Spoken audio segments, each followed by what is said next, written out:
from Bristol. I am Liv Grant. I am a conservationist and filmmaker, and I am delighted and so honoured to have been asked to introduce this year's Scientific Exploration Society Explorer Awards. We have an exciting evening ahead full of inspiration and an amazing range of speakers and a film screening. For those of you who are new to the Scientific Exploration Society, the SES, it was founded in 1969 by Colonel John Blashford Snell, CBE, and is the longest-running charitable scientific exploration organisation in the world.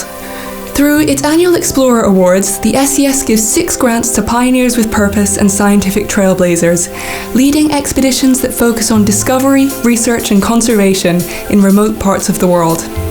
The explorers have to be prepared to take on monumental physical, logistical and global challenges and share the values of grit, curiosity and integrity and leadership that pioneers like John Blashford Snell exemplify.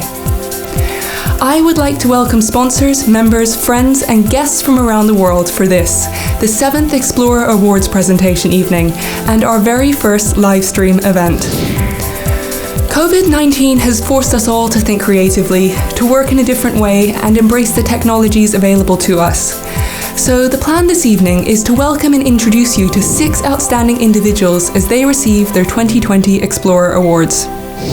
We will also celebrate the phenomenal achievements of 3 inspirational individuals, whom the SES has chosen to be this year's honorary award winners.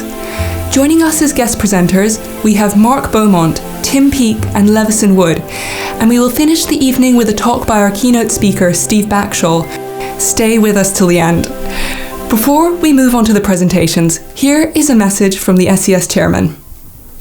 Hello, good evening and welcome to the annual SES Explorer Awards 2020, the Oscars of Exploration, where we honour our pioneers with purpose. First of all, I'd like to congratulate all of our awardees tonight. Not only our famous Explorer honorary champions, but also the young explorers winning financial grants for the first time and for their work and brilliant scientific projects around the globe. I'm only sorry that we're recognising and celebrating your success tonight in isolation. It's such a shame. But that we're broadcasting and live streaming this event at all, to me, is incredible. And it's down to the efforts and skills of a few key people I'd like to thank now. Liv Grant, thank you so much for hosting tonight's event. To Reza Pakravan for your wonderful tech wizardry in enabling this to be live streamed. To Henrietta and Nikki, our directors, and of course not forgetting the hours of work put in by the SES Awards Committee in the preceding months. If I may, I'd like to offer a virtual round of applause. Thank you to our event sponsors, RSK and Craig Cohon. And of course, recognise again the generosity of the individuals and businesses that put forward the funding for our scientific projects. Finally, I'd like to thank you for joining us tonight in these uncertain times. Let the show begin. Thank you, Neil. So great to hear from the chairman of the SES.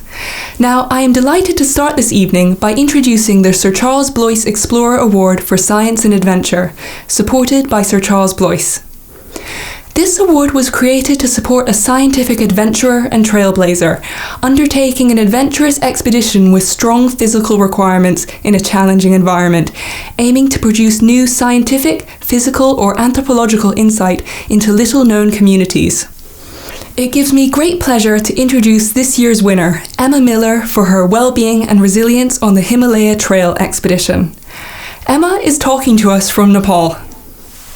Hi Liv, thank you and namaste from Kathmandu.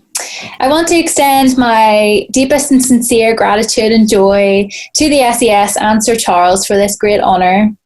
Thank you also to the SES for your adaptability and creativity putting this event together. My intention with Wellbeing Exploration is to engender empathy, common humanity and connection.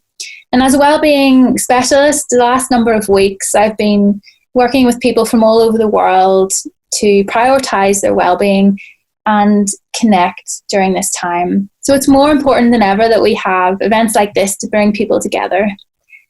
After having explored the passions and missions of my fellow pioneers with purpose, it is meaningful that we have the space to honour and celebrate the impact of our research and expeditions. Our expedition traverses the Great Himalaya Trail in Nepal. We'll trek 1,700 kilometres over several months to learn and explore the perceptions of well-being and strategies of mental resiliency of the remote mountainous communities that are on the front lines of climate change. Now is an unprecedented, difficult, and for many a tragic time, but perhaps it's also an opportunity to explore resiliency, interconnectedness, and well-being on a global scale. We hope that our research contributes to the complex and vital exploration of well-being in Nepal. Thank you again for your support. Over to you, Liv. Thank you, Emma. So great that you could join us all the way from Nepal. Each year, the SES acknowledges 3 exceptional individuals who have impressed and inspired in the world of science, exploration and adventure, and who are chosen to be SES Honorary Award winners. This year's Pioneer with Purpose winner will be announced by Mark Beaumont. Mark won an SES Honorary Award in 2018 for his incredible achievement of cycling around the world in 78 days. And we are delighted that he is able to join us from Scotland to present the first honorary award. Mark, over to you. Thank you very much, Liv, and great to be joining you remotely. Very strange to not be at another fantastic live event with SES in London, celebrating all things exploration and science and global travel. Certainly my own global journeys have been curtailed for now, and I've actually been enjoying exploring close to home, going for a daily run, my 6-year-old daughter on her bicycle with me, and it's amazing what you can find within a mile of where you live. Now on to this year's award, the SES Pioneer with a Purpose Honorary Award, and the winner is John Volanthen, who is a world record holding British cave diver. He's been at the forefront of underground rescue and exploration over the last 2 decades. John began caving with the Scouts when he was 14 years old and continues to push the limits of underwater cave exploration to this day. In 2018, he played a key role in the Thailand cave rescue and was awarded the George Medal by the Queen for showing great courage. Using his background in medical electronics, John has built breathing equipment used to explore caves worldwide and designed and produced cave mapping technologies. John lives in Bristol and spends his spare time running ultramarathons. I'm delighted to introduce to you the SES Pioneer with a Purpose Award winner, John Volanthen. Thank you, Mark and SES. I'm honoured to be recognised with this year's Pioneer with Purpose Award. This type of thing's fairly new to me. Until very recently, people were generally advised not to copy the things that I do. I would have liked to have been with you in person, but current circumstances mean that I'm in Bristol, at home, like many watching the weather from inside my windows. Underground exploration has always played an important part in my life, and I've continuously sought to expand my horizons, visit new places, and bring back knowledge, both of underwater caves and the techniques we use to visit them. The single most important factor for me, however, is mindset. I was really lucky to be introduced to adventure in the Scouts at a very young age, and I recall one particular caving trip under the Somerset Hills where I changed the way I looked at challenges forever. Instead of asking, why do something, I suddenly started asking, why not? Developing positive attitudes is so key, and organisations and initiatives like SES and Rally International are more crucial than ever. It's never been more important to engage young people, opening the door to the joys and sometimes hardships of adventure, providing a crucible to develop the skills they need when life takes unexpected twists and turns, as indeed it has done for many very recently. The caving and cave diving community is small, and it's one I feel a tremendous responsibility towards. It's unquestionably teamwork and that can-do attitude that allows us to succeed in exploration and occasionally the rescues we're called to perform. Adventure or exploration rarely unfold the way you plan. Experiencing that uncertainty can be unsettling and sometimes downright frightening. At the moment across the globe, the situation is more uncertain than ever, with many facing hardships that just a few weeks ago seemed unthinkable. I believe adventure leaves us much better prepared, not just to survive difficult times, but to thrive and have the spare capacity to offer something positive in return. Back to you, Liv, in the studio. Thank you so much, John, for joining us in these challenging times. Tim Peake is a British Army Air Corps officer, European Space Agency astronaut, and a former International Space Station crew member who joined the SES's Honorary Advisory Board last year. The SES is extremely grateful to him for his support and for joining us tonight to present the Honorary Award. It is my great pleasure to introduce the first British astronaut to spacewalk, Tim Peake. Are you there, Tim? Okay, great. Hi, Liv. It's great to be joining you. And despite the lockdown, I'm really delighted that we can still overcome these challenges with technology and we're able to go ahead with such a worthwhile award ceremony. Now, adventurer Steve Backshaw has travelled extensively around the globe. During his adventures, he scaled some of the world's most challenging mountains and terrains, experienced tribal rituals in Indonesia, faced riots in East Timor, got a black belt in martial arts, and come face to face with the most deadly creatures on Earth. He's one of the busiest presenters on television, with award-winning shows across the BBC, UK TV, ITV, Channel 5, Discovery, and National Geographic channels. His most recent 10-part series, Expedition, saw him travel to some of the most remote areas of our planets. Steve is particularly well known to younger audiences for his Deadly 60 series on CBBC. So it's my very great pleasure to introduce the Explorer of the Year, Steve Backshaw. Wow, well, that is quite an accolade.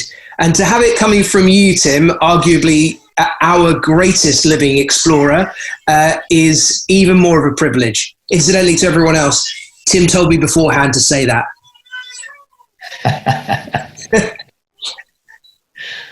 It's something that makes me incredibly proud to be receiving an award like this, and certainly not something I could have thought about when I was a kid living in the most humble, ordinary family life you can imagine. I certainly never saw myself going out on big expeditions because, apart from anything else, I didn't think they were possible. I thought that was something that had happened to people in a different generation and a different time.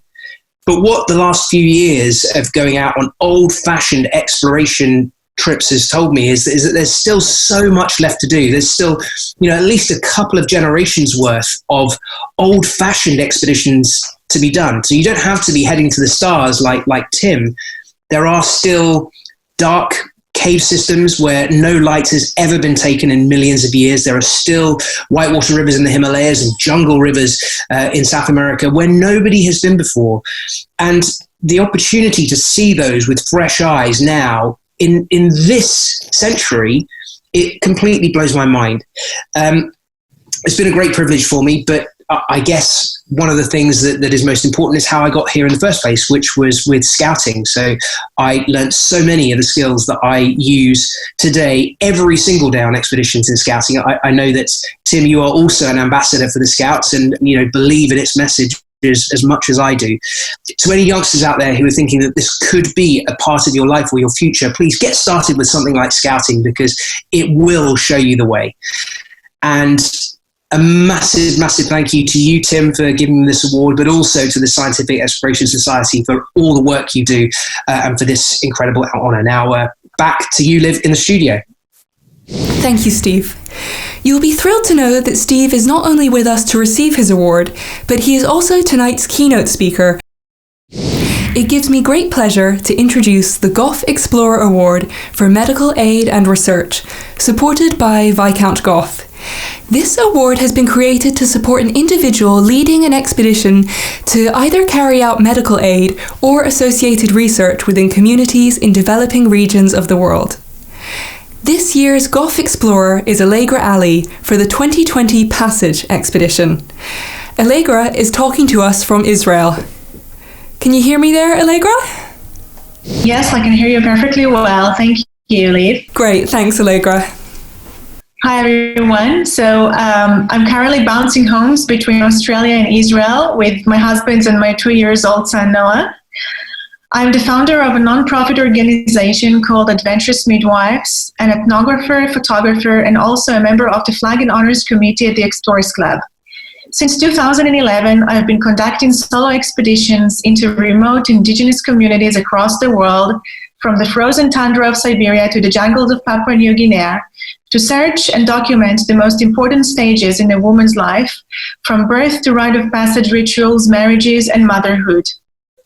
Thank you so much to the Scientific Exploration Society and to Lord Gough Bowell.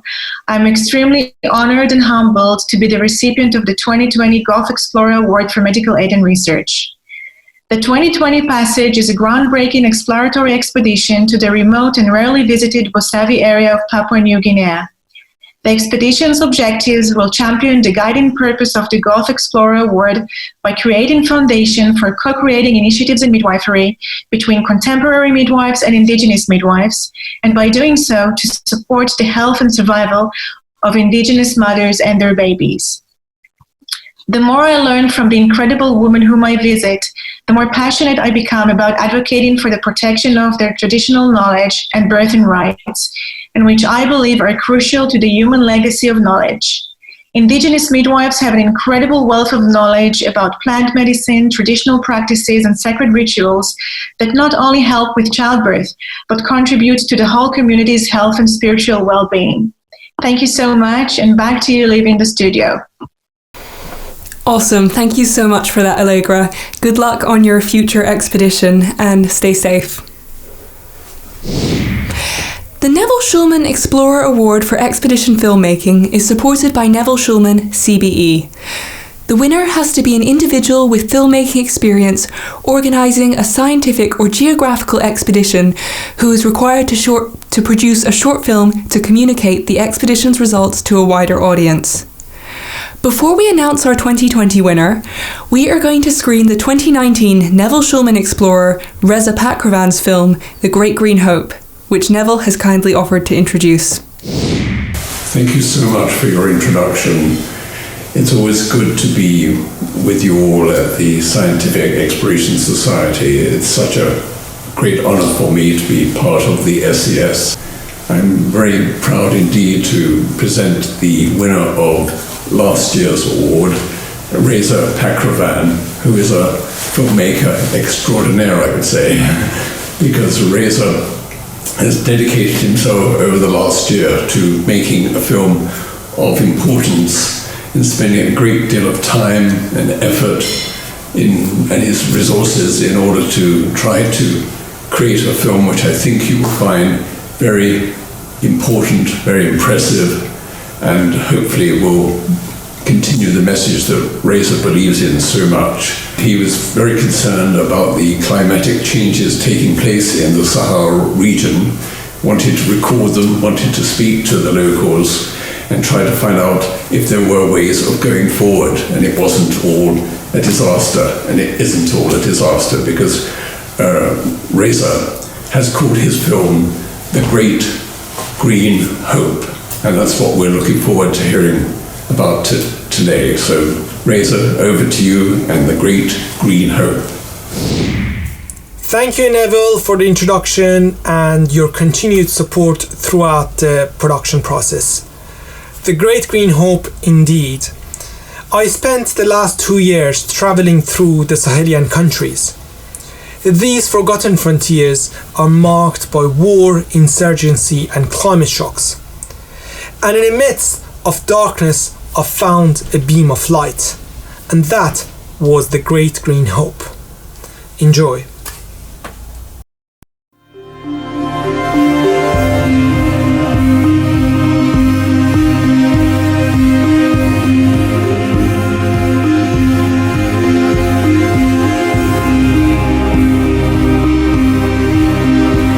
The Sahelian belt in North Africa is where climate change has hit the hardest.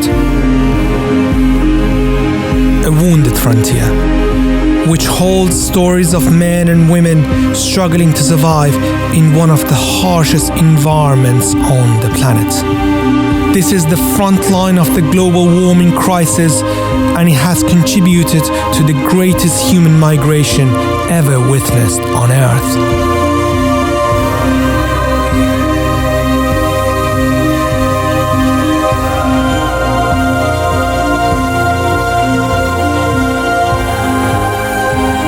Here, the encroaching desert has fueled the cycle of poverty and provided a breeding ground for the terrorist groups such as Al-Qaeda and Boko Haram.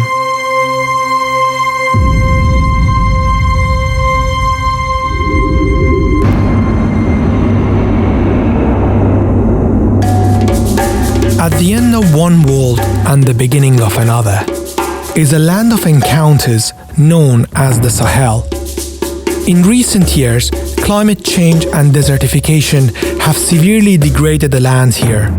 Temperatures are rising faster than anywhere else on Earth, and families struggle to overcome the threshold of war, terrorism, and the slow dissolution of their traditional nomadic lives.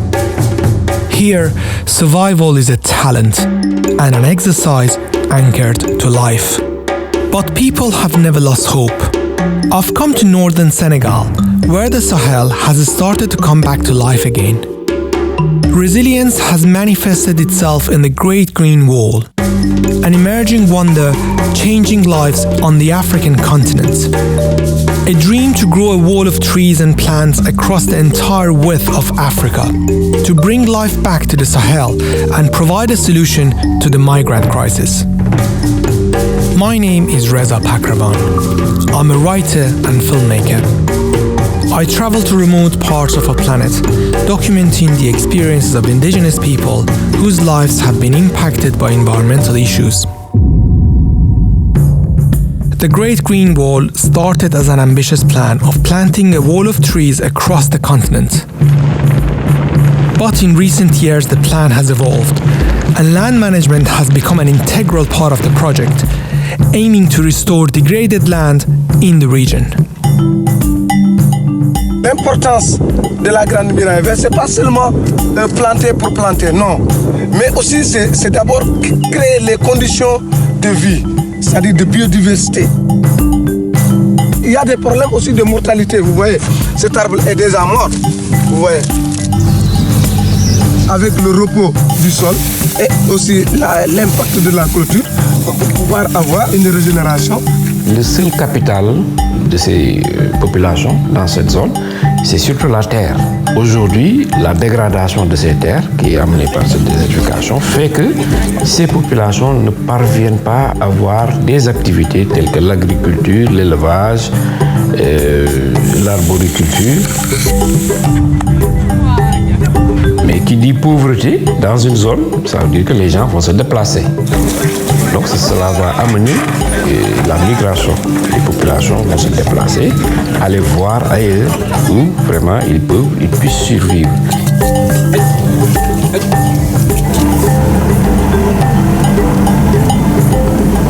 So has the plantation impacted the quality of the soil? Aujourd'hui, avec ces plantations, vous voyez que les arbres sont en train de fixer le sol et ils jouent un rôle très important dans l'érosion éolienne et l'érosion hydrique. La Grande Muraille Verte n'est pas un mur. Ce n'est pas un mur d'arbres. C'est en fait une mosaïque d'activités.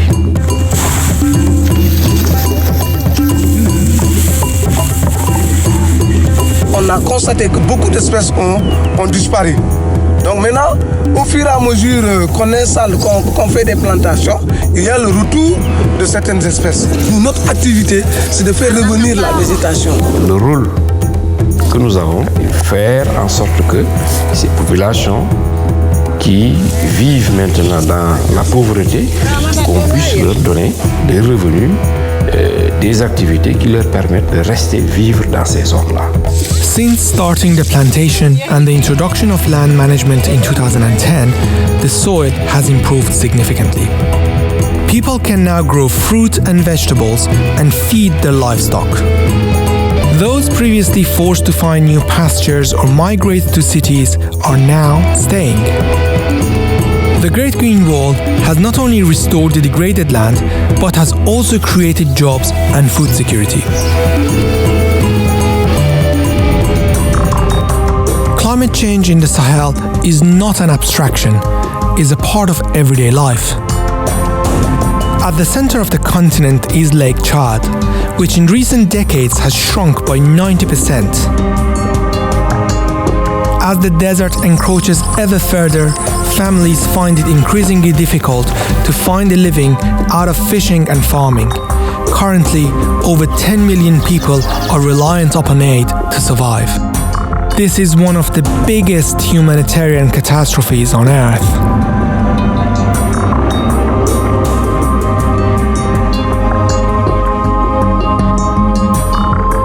Boko Haram have taken advantage of the cycle of poverty, recruiting people with the promise of money and food. They burned villages and killed those who resisted.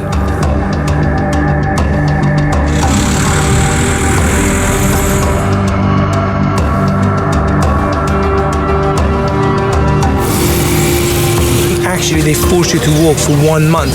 Did they put a gun to your head?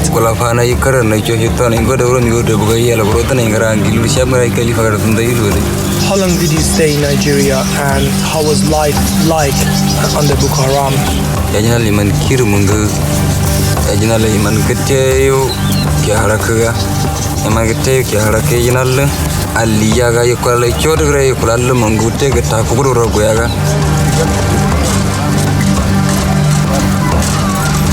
So, let me get this right. They attack your village and threaten everyone to join them, and you left your husband and you joined Boko Haram? Yeah,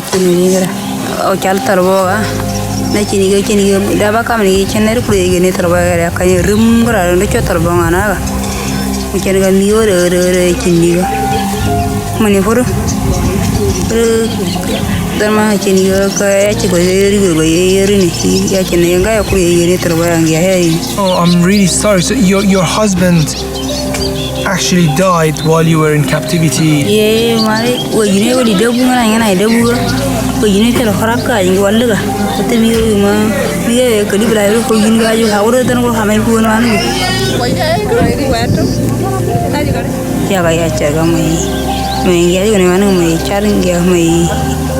They put you in the cage with other women and they lock you there. This is so brutal. You know, they capture you and taking you away from your family. What happened to your children?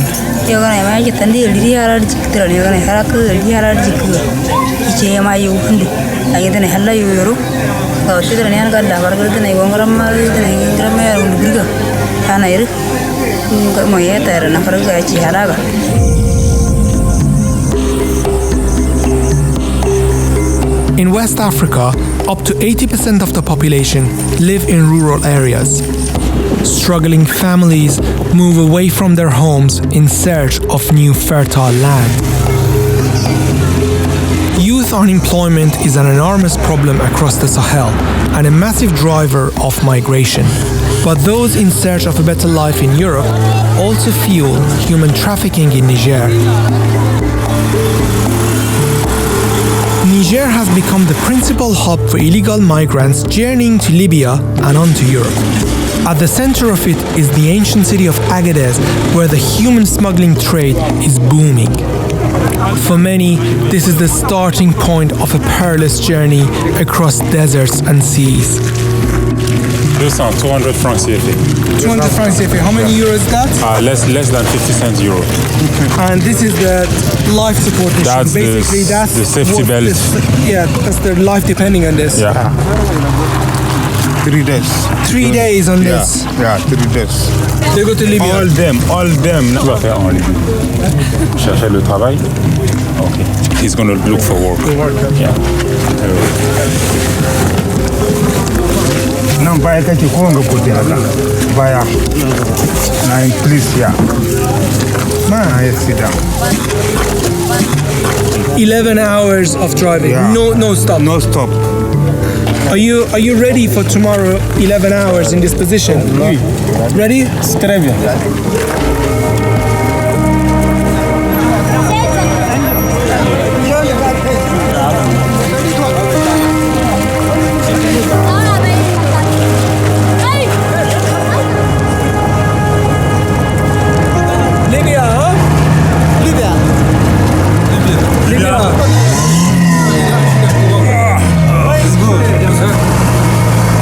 This is intense, really, really intense.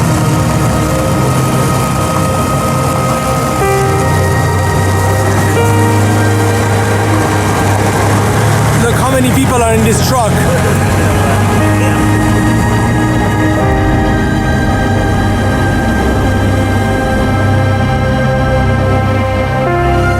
The Great Green Wall promises new opportunities to communities across the Sahel.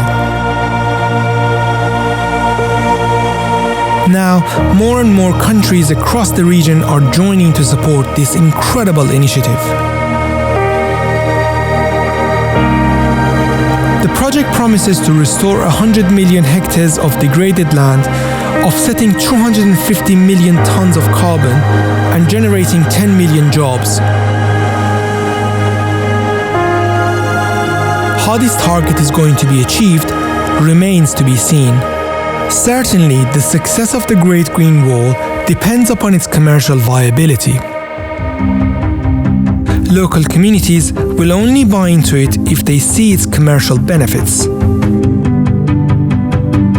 Regardless, the Great Green Wall is the beginning of a new positive era for the people of the Sahel.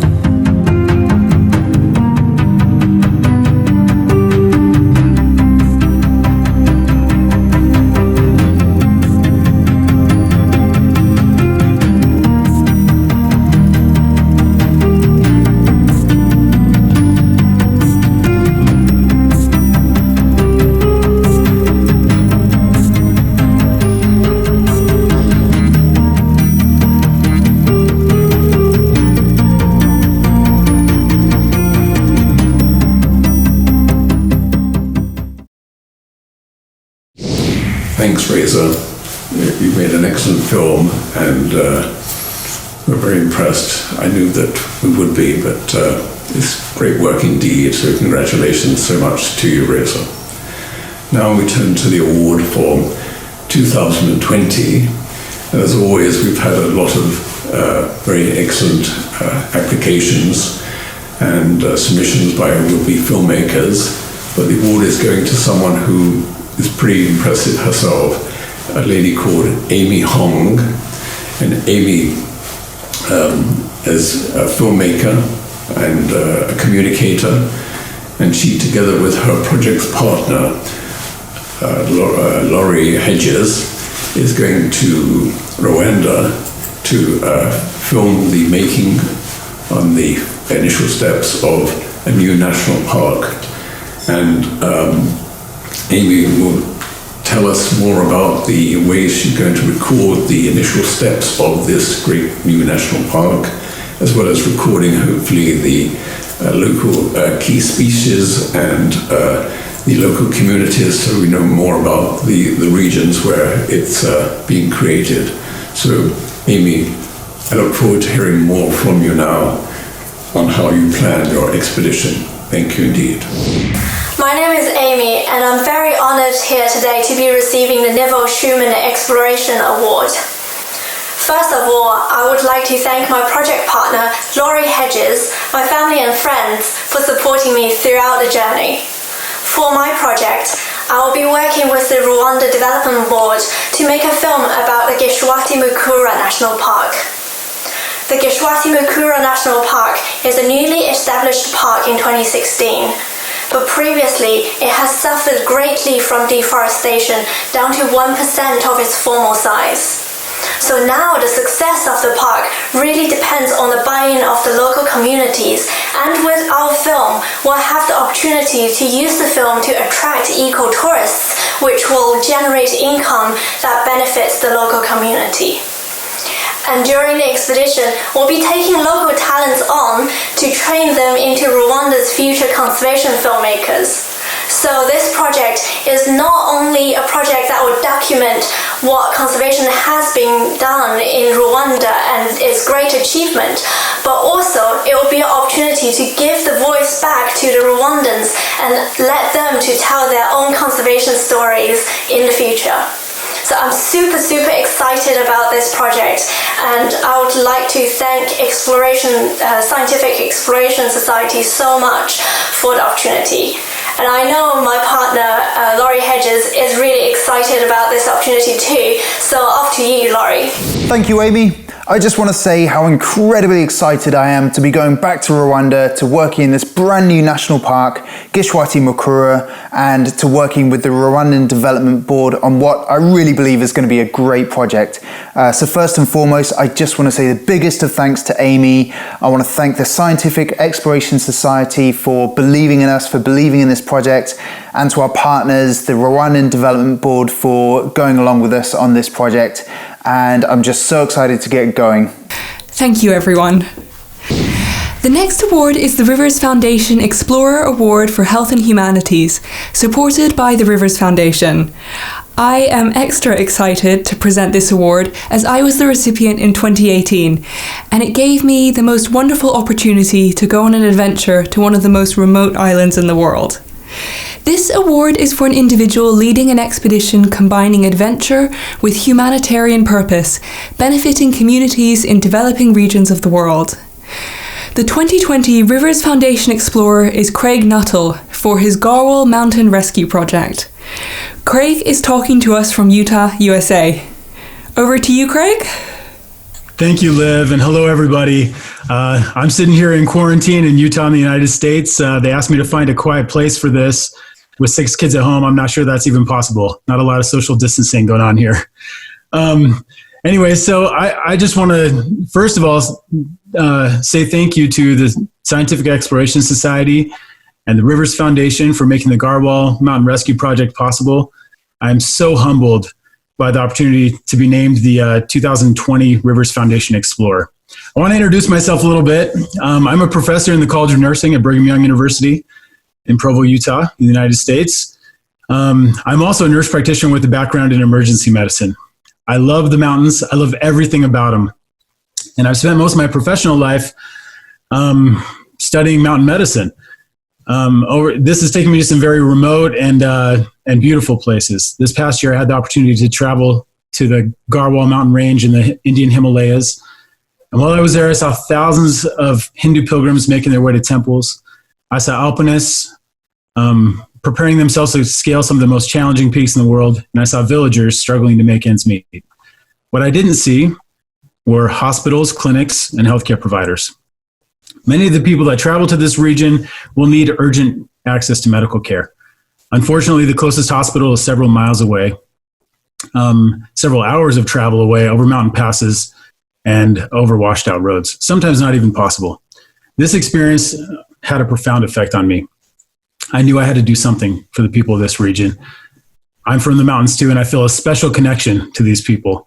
And that's how the Garwal Mountain Rescue Project was born. So I'll be traveling back to the Garwal region to train healthcare providers in mountain medicine. And once these providers are trained, they're going to staff hospitals and clinics throughout the Garwal region, providing much needed access to medical care. I believe that we all deserve to live healthy lives, and a huge part of that is access to healthcare. I'm hoping that this project in some small way will make a difference in the lives of the people living in this region of the world. I also want to inspire each one of you. I want to inspire you to use your talents, your time, your gifts to do some good in the world. And that's why I want to share this journey with each one of you.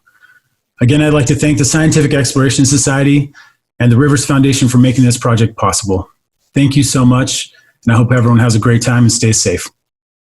Back to you, Liv. Thank you so much, Craig. So fantastic to hear from you all the way over in Utah and to hear about the purpose of your project, which really will help people in these remote regions. Good luck with the 6 kids at home. Thank you. If anyone wants to adopt one, I'm putting them up for adoption here too. I'll take 2. Now, the next honorary award is the SES Lifetime Achievement Award. I am pleased to introduce you to photographer and best-selling author Levison Wood, who will announce this year's winner. Lev is best known for his TV documentaries Walking the Nile, Walking the Himalayas, and the Americas. Over to you, Lev. You got us there? Thank you very much, Liv. Great. And also a massive thank you to everybody at the Scientific Exploration Society for hosting this in these difficult and uncertain times. I hope everybody back home is staying safe and staying sane. and hopefully all of this will be over and done with very soon. So anyway, on to the main event. In 2019, Time magazine named the winner of this year's award one of the 100 most influential people in the world. What is an amazing accolade.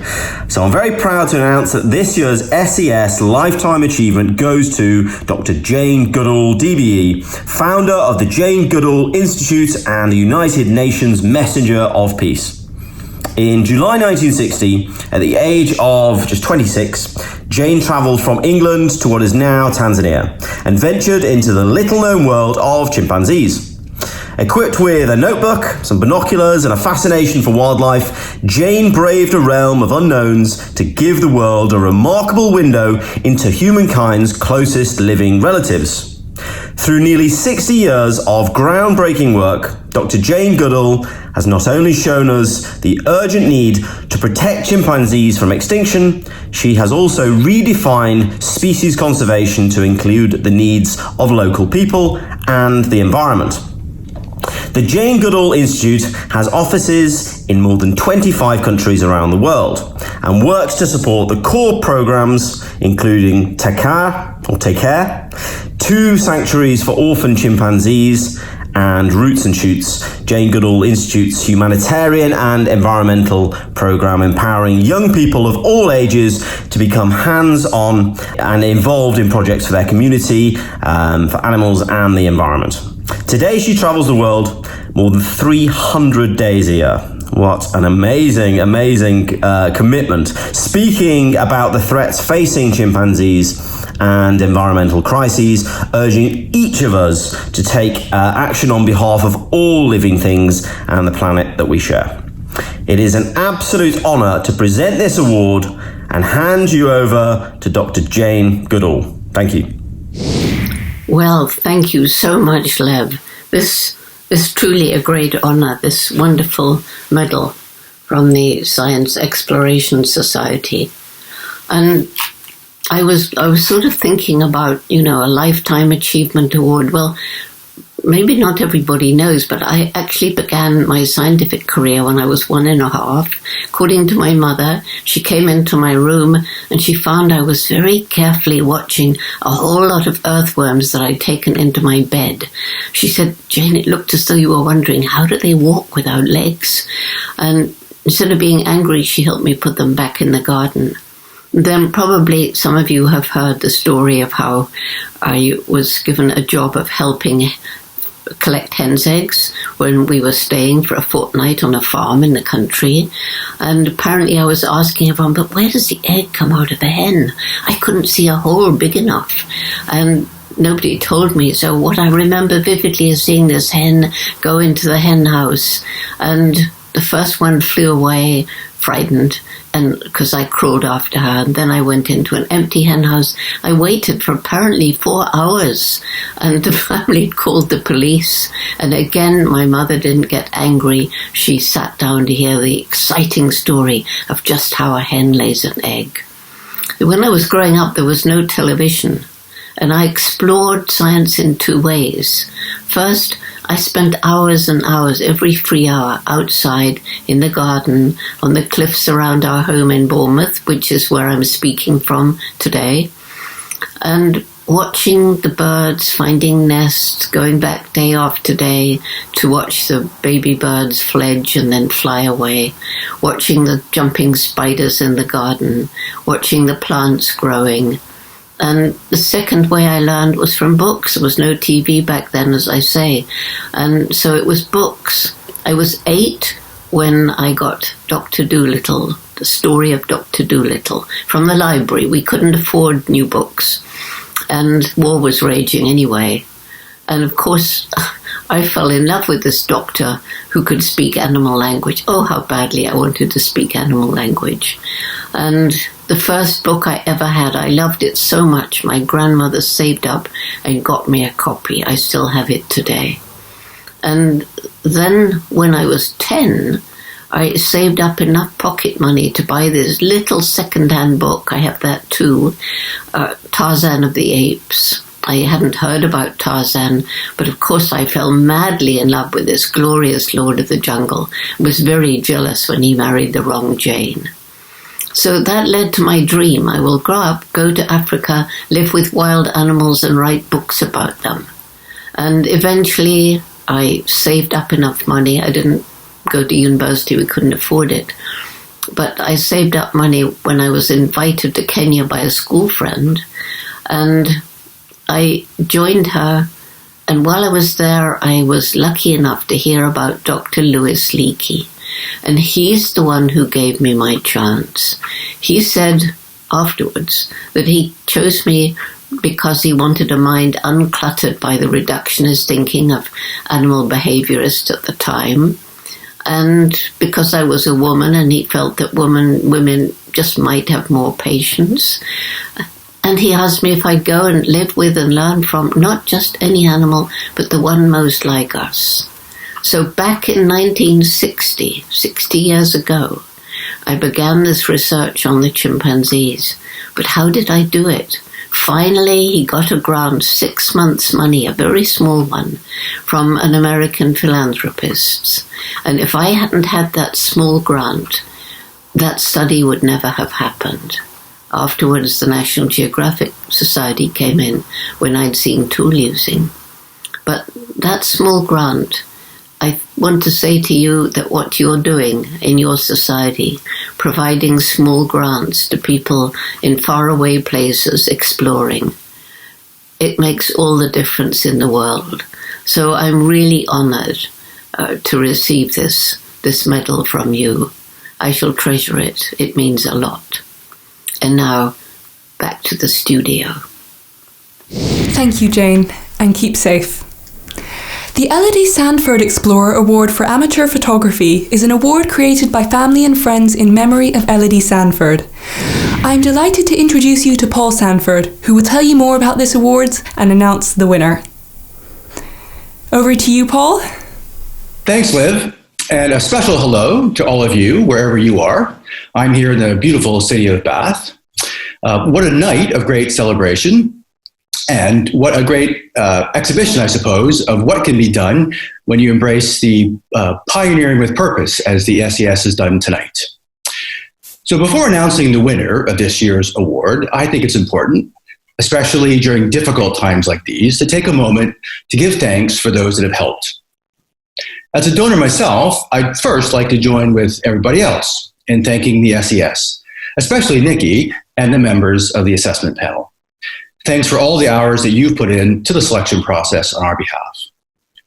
I'd also like to add my thanks to Reza and all those that supported him for finding a way of actually celebrating at all this evening, given that so many other events have simply been canceled. And finally, I'd like to thank my sister and a small group of very close friends and family who have supported our award from the very beginning and helped to keep the memory of my mother very much alive. And what a cracking recipient that we have for you this year. From moment one, when I saw his video application, I knew that we had something special.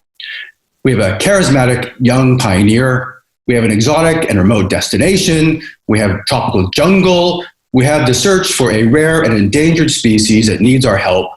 And it uses photography as the essential bit of research. It simply has it all for us. And I promise you that if my mother was here tonight and heard about it, she would have sent him herself. So let me end by wishing you all a very good evening and by introducing you to the 2020 Elodie Sanford Explorer Award for Amateur Photography to Mr. Toby Nolan. Hi there, Paul. Thanks so much. Hello, everyone. My name's Toby. I'm calling from Bristol and Bristol in the UK, and I am the Elodie Sanford Explorer 2020. I'm absolutely delighted to receive the award. Thank you so much to the whole Sanford family and to the SES for enabling me to go ahead with an expedition I've dreamed of doing for a long, long time, and it's to go in search of the critically endangered Javan rhinoceros, which is the rarest large land mammal on the planet. planet. Only 72 individuals remain, and it lives only in Ujung Kulon, the far western corner of Java in Indonesia. It's an expedition I wanted to do since I saw the first colour photograph of the species when I was 11 years old. I remember it was just an amazing image, this evocative image of a small rhino, small in frame, set in the context of the giant palm jungles of Ujung Kulon, and it just left me with this feeling I've got to go looking for this near mythical beast in this far-flung jungle. Little did I know, 21 years later, I would be sitting here with a genuine opportunity to do just that, and so I'm really, really excited to be going ahead and doing it. In terms of the Elodie Sanford Award, what's so exciting is the award, it provides us with an opportunity to combine a genuine passion for amateur photography with conservation of endangered species in this case. In terms of the Javan rhinoceros, photography couldn't be more important. Everything we know about the species so far has come from existing images of the species, and new images are likely to provide us with a whole range of information, which is really exciting, and that could range from nutritional information right down to how far individuals are travelling and range sizes. In addition to that, it will allow us to just raise the media profile of the species and hopefully attract some much needed local conservation attention. So thank you again to everyone, and I really look forward to taking you on my journey with me to Java in search of the critically endangered Javan rhinoceros. Back to you guys in the studio. Thank you. Thank you, Paul, and thank you, Toby. It seems ridiculous that Toby and I are both in the same city at the moment, but cannot be in the same room. The SES Explorer Award for Inspiration and Scientific Trailblazing is supported by the O'Hay Charitable Trust, the Rowan Bentel Charitable Trust, Avocet Insurance Consultants, Pam Coleridge, Egerton Sykes, and the trustees of the SES. It is designed to support an expedition with that special something. This year's winner is Iris Berger for her Moyen Bathing Lion project. Iris is talking to us from Cornwall in the UK. Can you hear me there all right, Iris? Yeah. Great, over to you. Thank you so much, Liv. I'm currently under lockdown in Cornwall, but I would be normally based in Oxford studying for my Masters in Biodiversity and Conservation. So thank you so much, SES, for granting me this award. So I'll be leading 3 of my immensely dedicated and absolutely incredible course mates to Guinea to look at West African lions. So essentially about 6 months ago, a local NGO caught a male lion on one of the camera traps. And this was really groundbreaking news because lions in West Africa are a different subspecies. They're critically endangered, and lions in Guinea were actually thought to be regionally extinct. But apart from then one camera trap footage, nothing is really known. So in terms of population size and how they actually got there either. So this is where we come in. We will be looking at habitat suitability, long-term population viability, and we're hoping to identify wildlife corridors and actually see which areas might be important to lion and other big cat movement in the region. So hopefully the data we will collect will guide management plans of the local NGO as well as of national park authorities. So we have identified areas that might be particularly important for lion conservation and they can receive increased protection. We will also collect essentially baseline biodiversity data because the region remains very much understudied.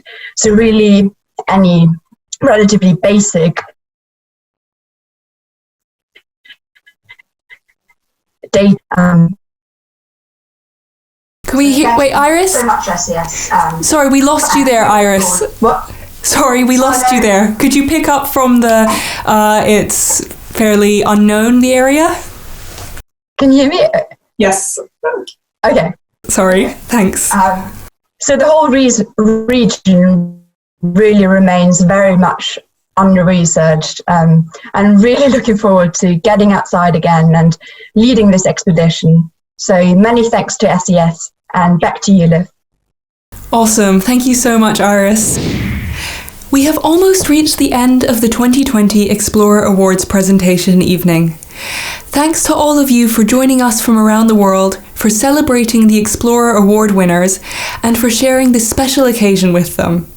A very big thank you must go to tonight's sponsors, RSK, who have supported this event for the second year running, and Craig Cohon.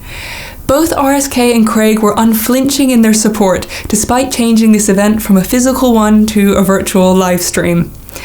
Thanks to everyone involved in making this event happen, the explorers from around the world and their Explorer Award supporters, the presenters, Reza Pakravan for his tireless work in producing this inspirational event, SES Explorer Awards manager Nikki Skinner, SES CEO Henrietta Thorpe, and you, the virtual audience. Thank you all so much for sticking with us tonight and bearing with all the tiny technical glitches that we've had to deal with. I've had such a great time hanging out with everyone, and I can't wait to see what all of our explorers and supporters end up doing next. I'm going to finish up now and hand over to Steve at his house in Buckinghamshire. Okay, bye! Thanks, Liv. It's a strange time, I guess, for anyone involved in adventure. Right now, I'm supposed to be off on an expedition in Russia, attempting a first descent of a whitewater river, and instead I'm sat at home with 3 babies screaming and wailing, and it's a whole different kind of adventure. But it gives you a chance, I guess, to reflect on what it is we do, what it is that drives us, why we as a species are so driven to find new things and explore new places. And for me, it's been a drive that I've had my whole life. I don't come from grand beginnings. You know, my parents are not massively wealthy and they're not explorers, and to me it seems so disappointing to be brought up in a kind of fairly nameless village in the UK and to see that all of the world's exploration had been done, you know, centuries ago, that nobody was ever going to sail out across our oceans and believe that they might sail off the end. Although actually with flat earthers coming back into fashion, now there are plenty of people who think that all over again. Don't get me started on that. But I believed through all my childhood that we were living in a time when old-fashioned exploration was finished and would never be done again. And it turns out that I was wrong. In my adult life, I've had the extraordinary opportunity of being the first, of quantifiably, definitely being the first to set foot on mountaintops and take the first light into cave systems that have never been illuminated in tens of millions of years, that make the first ever descents of whitewater rivers. And it turns out that old-fashioned exploration is still possible. It just maybe takes a little bit more creativity to know where to find these places. So my first ever big expedition on my own was to attempt to walk across New Guinea on my own when I was in my late teens, my early 20s. It was an absolute catastrophe from start to finish, a total failure. But what I found is that we learn far more from our failures than we do from our successes. And that actually that expedition, which was a disaster from start to finish, taught me more than I've ever learned from the expeditions that have ended in triumph. This last year, though, has been very special for me, and that's the reason why I've been put forward for this award. Over the course of one calendar year, we did 10 expeditions, every single one of which had an element that had never been done before. I had my life just teetering on a thread several times over the course of that year, but I made friendships which are far stronger than any family sometimes seem to be. And I have learnt more about myself and about our planet than I ever thought possible. The first of those expeditions was probably the most unusual because it was to the Yucatan Peninsula in Mexico, and I'm sure that there are lots of you out there who've been there because it's home to Playa del Carmen and Cancun, and these places where, you know, millions of people go on their holidays.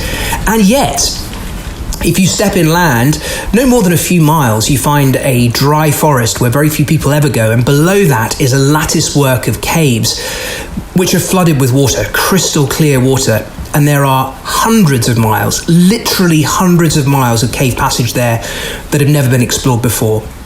I was lucky enough to link up with explorers who work there all the time and to be given access to what they believe were likely to be new cave passages, and to swim through water that is crystal clear, so clear that it doesn't seem you're swimming at all, it seems more like you're flying, and swim into a room that's like a cathedral decorated with stalagmites and stalactites is just the most extraordinary experience, and so much more so because it's happening now, today, in this time where it would seem that the only exploration left to be done would be at the end of a microscope or exploring genomes. You know, now there are still places, still dark, wondrous places, and some of them have incredible artifacts in them.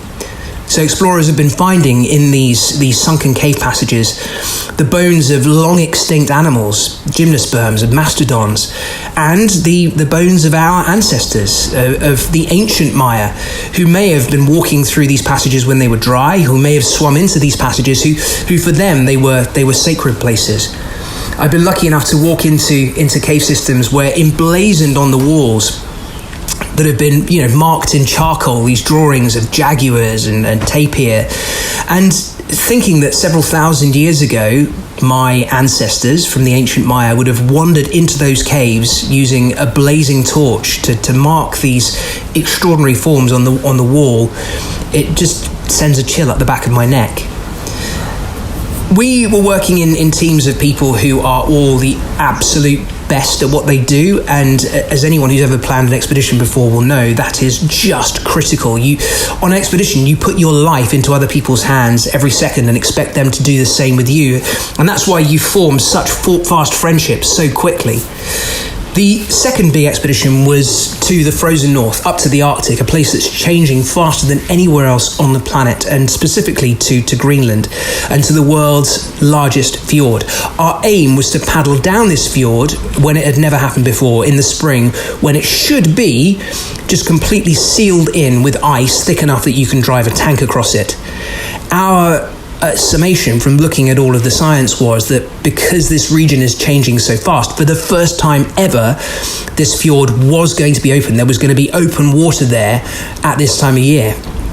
So we turned up there in the spring, and it turned out to be true. There were miles and miles of open sea, and while it offered us an extraordinary opportunity to paddle beneath towering icebergs and in amongst the pack ice, and to have polar bears stalk us across Arctic beaches, at the same time, there's just that deep unease that this expedition should be possible at all. On the same expedition, we also made the first ascent of an Arctic mountain. It was one of the most dangerous mountains I've ever done. The whole thing just falling apart, crumbling, with the rock that's been exposed to constant freeze and thaw over millennia. And standing on the summit of that mountain and looking out to the horizon and knowing that there isn't another human being in that landscape as far as the eye can see, and that almost all the mountains that you can see there have never been climbed before, that's a powerful thing.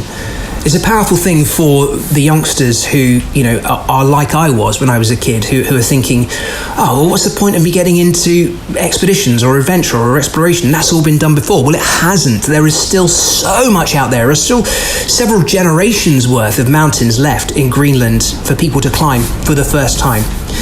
The honour of naming that mountain fell to me, and I spoke to the local elders, who live several hundred miles away, by the way, and asked if they would give us permission. They said they would, and so we named it Angulasillaaq, which means firstborn son, as I was just expecting my first son, Logan, at the time. So it's quite an emotional moment for me, as I'm sure you can imagine.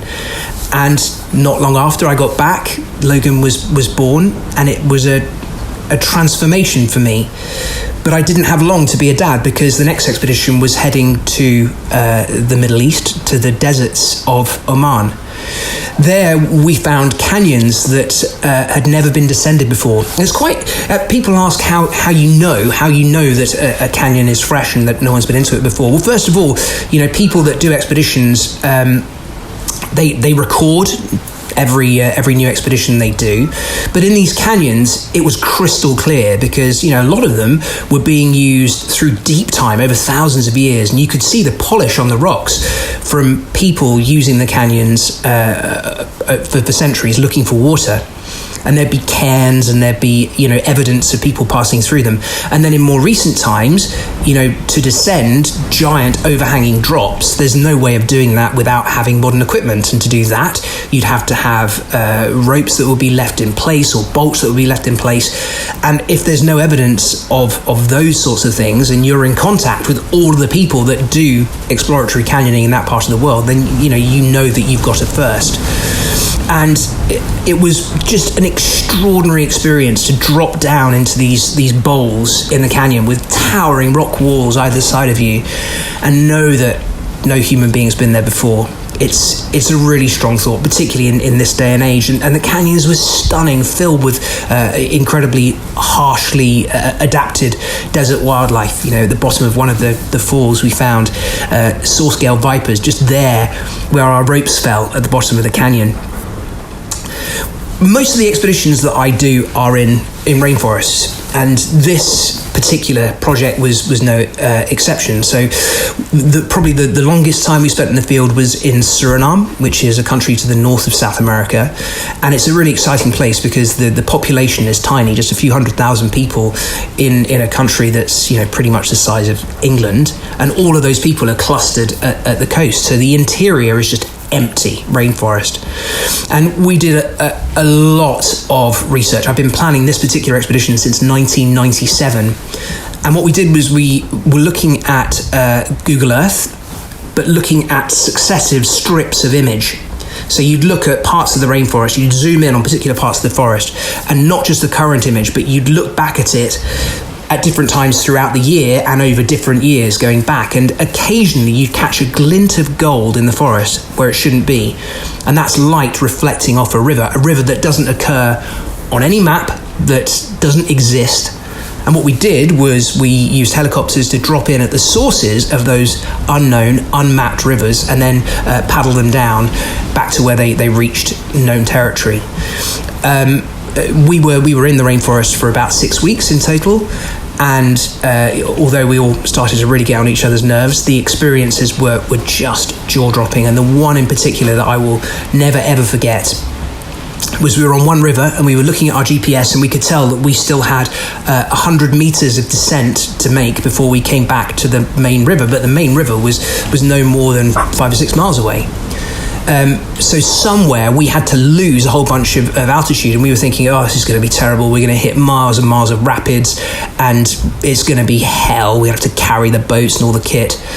But instead what happened was we paddled around a corner and the river just dropped away into a waterfall, a giant waterfall, nearly 100 meters high, threading off through the forest to either side, totally unknown, unnamed, unmapped.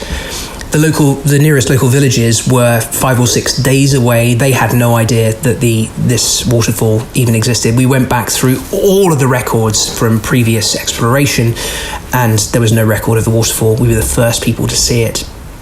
And if I could bottle the mood in camp that night, the excitement, seeing a bunch of hardcore, hard-nosed adventurers all bursting with just the joy of what they'd seen for the first time, it was magic, just pure magic. I can remember lying in the river that night and watching the stars and the clouds moving across the moon and thinking that this was why I got into expeditions in the first place, for moments like this.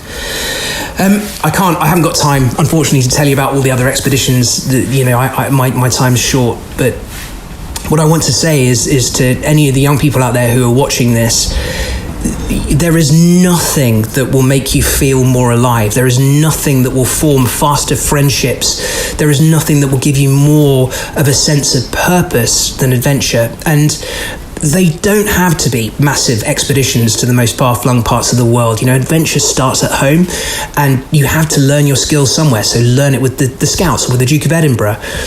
But please, go on an adventure. It will change your life. It will change your focus, and particularly if you're searching for some kind of meaning, that's just the best way of finding it. And I think if I have one message, it's that there is still so much left out there to do, and by doing it, you'll learn to love our planet, and by learning to love our planet, it's going to make you want to find ways of protecting it and taking care of it. So a huge thank you to everyone at SES for this enormous honour. You know, I'm completely overwhelmed. I'm completely blown away by it. And thank you for staying on to the end to listen to me talking, you all. I really hope that you think it was worth the wait. I hope you've enjoyed the evening's proceedings and hearing from the Explorer Award and Honorary Award winners. And you can follow everyone's progress via the SES website and social media channels. And if you like what SES does, and why not consider becoming a member? So you can easily join up via the website at ses-explore.org. Thank you all again, and stay safe.